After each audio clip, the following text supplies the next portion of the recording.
10 Commandments of Safety Driving as Driver. 1. I will not drive when drunk, nor dizzy, nor fatigued. 2. I will not pass without care or curbs, or nor hills, nor the view is unseen by my eyes. 3.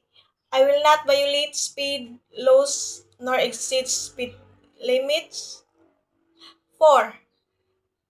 I do not disobey highway sign and traffic signals. 5. I will not make a twist without signaling my intention. 6. I do not accelerate by my speed at school, playground, hospital, and other dangerous zones.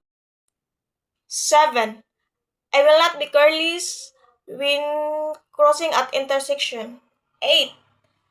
I don't glare my headlights on approaching cars at night. 9.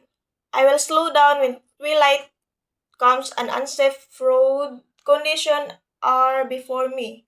And 10 is I will not be courteous and respectful of the right of every drivers and pedestrian. 10 commandments of road safety travelers or self-travelers. 1. Thou shalt not gaze at thy phone. 2. Thou shalt not throw trash out of the window. 3.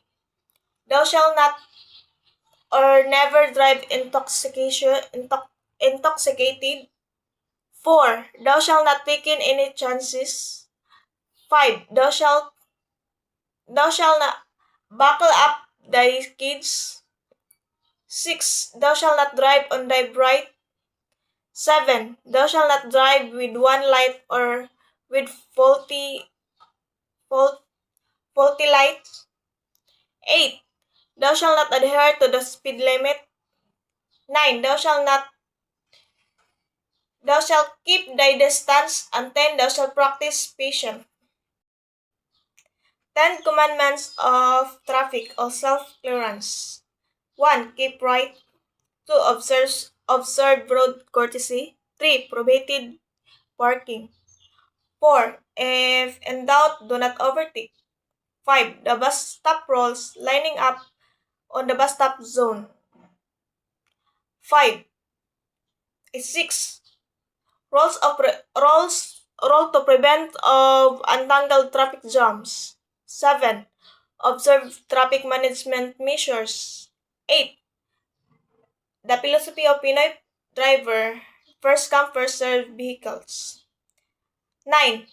On pedestrian. And 10. Remember the international driver safety reminders.